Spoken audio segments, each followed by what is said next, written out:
लोकसभा चुनाव के मद्देनजर कांग्रेस द्वारा मध्य प्रदेश के कांग्रेस अध्यक्ष जीतू पटवारी को लोकसभा हल्का होशियारपुर का स्पेशल ऑब्जर्वर नियुक्त किया गया है। होशियारपुर पहुंचने के बाद पत्रकारों से बातचीत में जीतू पटवारी ने कहा कि मोदी का 400 पार का नारा अब पंचर हो चुका है तथा भाजपा से पंचर नहीं लग रहा है। उन्होंने कहा कि मोदी ने दो तरह के भारत बना दिए हैं, एक अमीरों का भारत जो मोदी जी के खास हैं तथा दूसरा गरीबों का भारत तथा दोनों के लिए अलग अलग कानून काम कर रहे हैं। जीतू पटवारी ने कहा कि कांग्रेस सरकार बनने पर जनता से किए गए वादों को पहले दिन से ही पूरा करने का काम किया जाएगा तथा इंडिया गठबंधन 300+ से सरकार बनाएगा। इस अवसर पर राजेश गुप्ता, नवप्रीत रहल, एडवोकेट रोहित जोशी व सुरिंदर सिद्धू भी मौजूद थे। संदीप डोगरा व कैमरामैन गुरप्रीत गोपी की रिपोर्ट। ढेर सारी शुभकामनाओं के साथ आप सबका स्वागत करता हूं। पूरे देश के 5 चरण के चुनाव कंप्लीट हुए हैं। जब शुरुआत हुई थी तो नरेंद्र मोदी जी ने देश के सामने 140 करोड़ लोगों का मोदी परिवार, एक ऐसी भावना व्यक्त की थी कि 10 साल बाद मैंने देश को मेरा सब कुछ दे दिया, देश मुझे पूरा प्यार करेगा। प्रथम चरण का जब चुनाव हुआ तब नरेंद्र मोदी जी की भाषा बदली।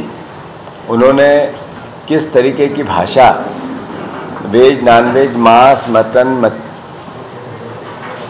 मछली, मंगलसूत्र से लेके अभी कल जब उन्होंने ये कहा कि कांग्रेस पार्टी की सरकार बन गई तो वो आपकी टोटियां निकाल के ले जाएगी। फिर उन्होंने कहा कि आपके जो बिजली के कनेक्शन है वो काट के घरों में अंधेरा कर देंगे।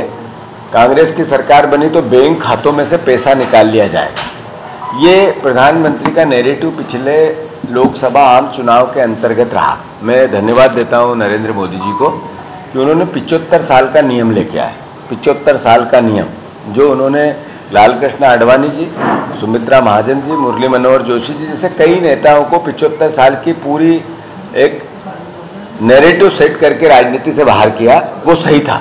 क्योंकि 74 साल में ही नरेंद्र मोदी जी की जो मनोस्थिति थी वो इस तरह की बनने लगी, भाषा इस तरह की बनने लगी, तो मैं मानता हूं कि 75 साल में वो इसका पालन करेंगे। कांग्रेस पार्टी एथिक पे, सिद्धांत पे, वर्किंग पे काम करना चाहती है। राहुल गांधी जी एक ऐसे व्यक्तित्व जिन्होंने 4,000 किलोमीटर पैदल चलकर देश के सामने एक नैरेटिव सेट किया, और नैरेटिव का उद्देश्य क्या था? देश में भाईचारा बने, प्रेम, प्यार, मोहब्बत। जो गुरु नानक देव जी की, जो महावीर की, जो गौतम बुद्ध, आज बुद्ध जयंती है, उनकी जो भावना थी, इस देश के आम हर धर्म की जो भावना है, मानवता की रक्षा की, प्रेम की, प्यार की, मोहब्बत की, इंसानियत की, उस भावना को मोटिव बनाकर 4,000 किलोमीटर जब वो पैदल कश्मीर से कन्याकुमारी तक चले तो उन्होंने कई लोगों से मिले, कई परिवारों से मिले, पत्रकारों से मिले, वो जर्नलिस्टों से मिले, वो मिले ट्रक ड्राइवर से, युवाओं से, महिलाओं से, किसानों से, श्रमिकों से, मजदूरों से, वो मिले जोमेटो के परिवारजनों से, वो ड्राइवरों से मिले, वकीलों से मिले, वो अलग अलग समाज के सारे प्रोफेशनल क्षेत्र के लोगों से मिले और पीड़ितों से भी मिले। और जो निकल के आया वो 5 न्याय था, जिसमें सबसे पहले हम किसान न्याय की बात करें तो किसान न्याय के अंतर्गत जो MSP का कानून था वो कांग्रेस पार्टी गारंटी के साथ देना चाहती है। और जो कांग्रेस पार्टी शुरू से कहती आई है कि किसान इस देश की आत्मा है, किसान जब तक संबल आर्थिक रूप से नहीं होगा, समृद्ध मानसिक रूप से नहीं होगा, तब तक देश की समृद्धि संभव नहीं हो सकती। तो हमने सबसे प्रथम किसानों के समर्थन मूल्य के साथ उनके ऋण माफी की बात की, और जो ऋण माफी का एक भावना है, किसानों का अधिकार है, ऐसे ही हमने 5 न्याय और 25 गारंटी की बात की, जिसमें महिलाओं के लिए 8,500 एक साल में 1 लाख रुपया, ये आर्थिक समृद्धि आदि आबादी की, ये मानसिक रूप से उनको एक तरह से स्वतंत्रता भी लाएगी और समृद्धि भी लाएगी। ये कांग्रेस पार्टी का मोटिव इस देश के न्याय के अंतर्गत चला, जिसमें युवाओं के न्याय की बात हुई। देश, जैसा मैंने कहा कि नरेंद्र मोदी जी ने 10 साल में देश को वो हर स्केल पे स्केप कर दिया। एक तरह से बेरोजगारी हर घर में है, परिवार का हर आदमी यातनाएं झेल रहा है। अपने बेटे को जब बेरोजगारी और नशे में देखता है तो माता पिता की नींद उड़ जाती है। ऐसे में उस युवा साथी को पहली पक्की नौकरी कांग्रेस पार्टी के मोटिवेशन के साथ करेगी। ऐसा ही जो श्रमिक है उनको 400 रुपये मेहनताना इस महंगाई के दौर में मिलना ही चाहिए। इसके लिए कांग्रेस पार्टी का एक मोटिवेशन भागीदारी, हर वर्ग की भागीदारी हो, हिस्सेदारी हो। जिसमें उन्होंने जब कास्ट की बात की, राहुल गांधी जी ने ST SC OBC की भागीदारी की बात की, इसका मतलब है उन्होंने देश के गरीब को सिस्टम से जोड़ने की बात की। तो मैं मानता हूँ ऐसे में हमारी 5 न्याय की गारंटियाँ हर स्केल पे 5 चरण के चुनाव के बाद घर घर में पहुँची है, और चूंकि अब छठा चरण है, 7वां चरण है, तो मैं मानता हूँ कांग्रेस की लहर चल रही है। कांग्रेस की 300 से ऊपर सीटें पूरे गठबंधन की आएगी, ये एहसास अब सबको होने लगा है।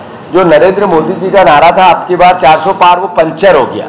उसमें अब किसी भी प्रकार का स्टिकर भी नहीं लग रहा है कि उसकी पंचर रुक जाए। नरेंद्र मोदी जी अलग अलग भाषा बोल के ध्यान भटकाना चाहते हैं, पर अल्टीमेटली जो भाषा है वो इतनी निंदनीय है कि एक प्रधानमंत्री से देश आस नहीं कर सकता है। दुनिया में एक प्रधानमंत्री के पद की गरिमा जाती जा रही है, जिस तरीके से प्रधानमंत्री के वक्तव्य आ रहे हैं।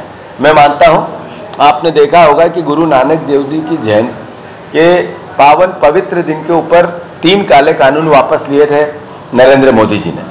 उस दिन उन्होंने कहा था कि हम 1 साल में MSP लाएंगे।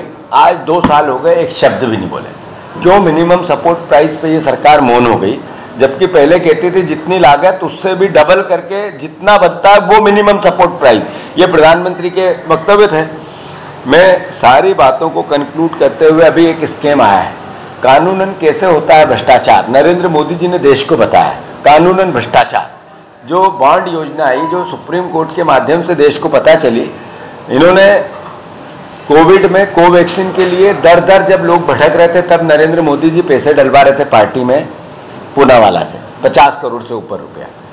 जब एक नरेंद्र मोदी जी एक कंपनी 181 करोड़ की, उससे भी 1100 करोड़ बीजेपी में डलवा ली, बीजेपी के खातों में डलवा ली। रजिस्टर्ड है, ये झूठ नहीं है ना आरोप है, इसका ये स्कैम है।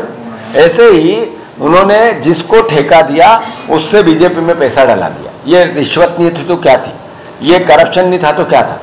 उन्होंने जिन पर रेड डाली, जिन पर कार्रवाई की, जिन पर CBI के छापे डले, सबसे पैसे ले लिए। ये आर्थिक एक तरह से रिश्वतखोरी नहीं है तो क्या है। तो मैं मानता हूं कि हर तरीके से रजिस्टर्ड भ्रष्टाचार नरेंद्र मोदी जी ने किया। ये देश ने भारत देश का दुनिया में सर झुक गया। करप्शन के इंडेक्स जब आया तो दुनिया में हमारा स्केल सबसे हाइपर हो गया कि सबसे करप्ट देश भारत बन गया है, सबसे बेरोजगार देश भारत बन गया है, सबसे महंगा देश खाने पीने में भारत बन गया है, सबसे ज्यादा देश में राजनीतिक लोगों का सम्मान अगर घटा है तो नरेंद्र मोदी जी के राज में भारतवर्ष में घटा है। क्या कारण है कि मोदी जी आए जब से मीडिया पे भरोसा नहीं रहा लोगों को। क्यों शब्द आया गोदी मीडिया, मोदी मीडिया। ये देश का स्वतंत्र अखबार मीडिया जो देश के लोकतंत्र का स्तंभ है, नींव है उसको बचाता है, उसकी रक्षा करता है, जिसमें कमियां उसकी उजागर करता है, जिसकी अच्छाइयां उसको भी बताता है, उस पर आरोप लगने लगे।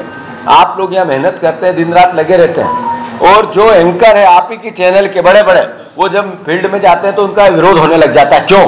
ऐसा देश क्यों बना? इसलिए उनका विरोध होने लगा कि वो मोदी मीडिया गोदी मीडिया बने, इसलिए कि देश के आम जन को मीडिया पे भरोसा नहीं बचा। मैं मानता हूं ऐसा देश नरेंद्र मोदी जी ने बनाया।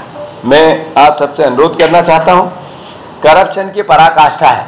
मोदी और अडानी और अंबानी ने पूरा देश का 30, 40, 50% संसाधनों पर कब्जा कर लिया है। जितना प्राइवेट सेक्टर की कंपनियां सरकारी सेक्टर की प्राइवेट सेक्टर को बेची गई, अल्टीमेटली ये देश के आरक्षण पर प्रहार था और देश की संपत्ति पर प्रहार था। अभी कल आदरणीय राहुल जी ने एक स्कीम निकाला कि जो कोल का स्कीम है, जो दुनिया भर से कोल आता है, आता 10 रुपये में है, होता 20 रुपये का है, और यहाँ के पावर कंपनी को जाता है, पॉलिसी बन गई, मोनोपॉली बन गई, अडानी ही देगा। तो ये अपने आप में 1 रुपये की चीज 2 रुपये में दी, और वो खरबों रुपए, लाखों करोड़ रुपए अडानी की जेब में नरेंद्र मोदी जी ने डाले। ये मैसेज क्या था? ये मैसेज वही था कि 2 तरह के भारत बन रहे हैं। एक गरीबों का भारत जिसमें लोगों की हत्याएं हो रही, जो आपने पुणे में देखा, एक बच्चे ने कल रोन दिया 2 बच्चों को, और उसके लिए उस बच्चे को छोड़ दिया गया। कोर्ट ने सिर्फ ऐसे लिखा के कहा कि ओके कोई बात नहीं, गलती हो गई, क्षमा कर। एक भारतीय जो अमीरों के लिए कानून मिनिमाइज हो गया, समाप्त हो गया, मैनेजेबल हो गया, और एक भारत वो जो गरीबों की गरीबी में यातनाओं की पराकाष्ठा हो गई। 2 भारत बन रहे हैं। एक भारत वो जो ईमानदार जर्नलिस्ट है, जो मीडिया का आदमी है, जो कैमरामैन से रिपोर्टर है वो फील्ड में रोज रात दिन दौड़ता है, वो ईमानदार भारत है। और एक भारत वो जो एंकर इस तरह के हो गए जिसकी जनता विरोध करती है, जो मोदी मय हो गए, मोदी के मित्र हो गए, वो ऐसे दो तरह की मीडिया, दो तरह का भारतवर्ष, एक गरीबों का, एक अमीरों का। गरीबों का भारत ऐसा है जिसमें महंगाई की यातना है, बेरोजगारी की पराकाष्ठा है, कानून उनके लिए अपना काम करता है। और एक भारत वो जो अमीरों का है, हर तरह के अमीर है, जो मोदी के आसपास है, जो सरकार के आसपास है। मैं मानता हूँ ऐसे में पंजाब में लहर चल रही कांग्रेस पार्टी की, होशियारपुर सीट भी 100% कांग्रेस पार्टी जीतेगी। हमने एक योग्य, सुयोग्य, पढ़ी लिखी, शिक्षाविद और जिसका एक आम परिवार से रिश्ता है, ऐसा कैंडिडेट दिया है, जो मैं मानता हूं कि होशियारपुर लोकसभा के पूरे परिवारजन उनको बहुत पसंद कर रहे हैं। उनके पक्ष में माहौल है, उनके पक्ष में एक वेव है, उनके प्रति सिंपैथी है। जब मैं मानता हूं कि ऐसे में कांग्रेस जन एकजुटता से, एक साथ होकर इस सीट को हम जीतेंगे। ऐसे ही पंजाब में 10 से 10, कम से कम 10 सीट कांग्रेस पार्टी जीतेगी। धन्यवाद। पूरे जिले माफ किए पिछले समय, अगर हम बहनों का पूरा आकलन करें, हमारी पूरी योजनाओं का आकलन करें तो वो 8 लाख करोड़ तक भी नहीं जाता है। तो हमने जो मैनेजमेंट के साथ किया कि इस देश के संसाधनों पे गरीबों का हक है, तो जब वो बात आती है कि एक झटके में गरीबी खटाखट खटाखट खटाखट हटेगी, वो खटाखट कैसे हटेगी? ऐसे ही तो हटेगी कि ये जो अमीरों को आप पैसा देते हो, जो उद्योगपतियों को पैसा देते हो, उनकी बैंक बैलेंस अरबों खरबों रुपए में बढ़ गया, जिनके पास 90% संपत्ति चली गई, उन लोगों की सहायता का क्या मतलब? सहायता तो गरीब का जिससे महंगाई की मार है, उस जर्नलिस्ट का, उस रिपोर्टर का जो अपनी तनख्वाह में अपना घर नहीं चला पा रहा है, वो बहन जो घर में बाहर भी काम करती है और घर का भी पूरा काम करती है, उसके लिए भी है। तो मैं मानता हूँ कि कांग्रेस पार्टी की एक ऐसी योजना है जिसमें मानसिक रूप से आधी आबादी को ताकत देना है। तो 8,500 रुपये पर बहन को 1 लाख रुपया एक साल में 100% मिलेगा। कैसे देखते हैं बीजेपी के कैंडिडेट का हर गांव में विरोध हो रहा है? अभी भी किसानों की तरफ से विरोध किया जा रहा है, अभी किसान अभी भी विरोध कर रहे हैं। ये विरोध नरेंद्र मोदी जी का है, ये विरोध काले कानून का था, ये विरोध MSP के धोखे का है, ये किसानों के साथ जो छल किया नरेंद्र मोदी जी और भारतीय जनता पार्टी ने, उसका विरोध है। गाँव बीजेपी के कैंडिडेट को नहीं घुसने देना, ये मैसेज क्या है? फिर भी अब की बार 400 पार, उधर गांव में घुसेंगे नहीं, फिर भी 400 पार, ये मैसेज है कि नरेंद्र मोदी ने 2 भारत बनाए, जिसमें मीडिया के असर के साथ, अर्थ के असर के साथ, आर्थिक दुरुपयोग के साथ एक मोटिवेशन अलग बना रहे हैं, एक नैरेटिव अलग बना है, पर वास्तविकता कुछ हो रहा है। तो मैं मानता हूँ ये एहसास है कि ये बीजेपी जाने वाली है, इंडिया गठबंधन आने वाला है। 1000 बार ये बात कही, और कांग्रेस पार्टी का मोटिवेशन क्लियर है। हमारी लड़ाई है अमीरी और गरीबी की। हमारी कास्ट सेंसेक्स की जब बात करते हैं तो जो सच है वो आएगा, जिस जात का जो गरीब है वो सामने आएगा। ST SC OBC का अगर अमीर है तो उसकी भी क्लास आएगी, और जो अपर कास्ट का गरीब है उसकी भी क्लास सामने आएगी। तो जब कास्ट के सेंसेक्स की बात, जातिगत जनगणना की बात करते हैं, तो मैसेज है गरीबों का चिन्हन और सभी समाजों का प्रतिनिधित्व, भागीदारी हर स्केल पे। तो ये मोटिवेशन है, न कि इसमें नकारात्मकता है। अरे सरकार किसके लिए होती है? जिसको सबसे ज़्यादा नीड सरकार की होती है। अडानी और अंबानी को आर्थिक कितनी भी सहायता दे दो तो उसको कोई फर्क नहीं पड़ेगा, पर एक मजदूर आदमी उसको आर्थिक सहायता दोगा तो उसका जीवन स्तर, परिवार का आर्थिक कुछ न कुछ सुधरेगा। मैसेज ही है। सर, यूपीए की पहले सरकार होती थी, ऐसी क्या मजबूरी रही कांग्रेस की कि नेशनल पार्टी होते हुए उसे इंडी गठबंधन में शामिल होना पड़ा? इस देश में नरेंद्र मोदी जी ने अंग्रेजों की पॉलिसी अपना ली थी, तो कांग्रेस पार्टी ने जो देश की आज़ादी के समय काम किया था वही काम देश के संविधान को बचाने के लिए किया है। इन्होंने बांटो और राज करो, नफरत फैलाओ, राज करो, आपस में लड़ाओ, राज करो, ये नरेंद्र मोदी का कंसेप्ट है। यही अंग्रेजों का कंसेप्ट था। कांग्रेस पार्टी ने अब जो कंसेप्ट आत्मसात किया है, प्रेम प्यार मोहब्बत का, सबके लिए देश है और सबका है देश, इसकी भावना का, तो नेचुरल है, स्वाभाविक है। बंटवारे से बचने के लिए एकजुट होना पड़ेगा।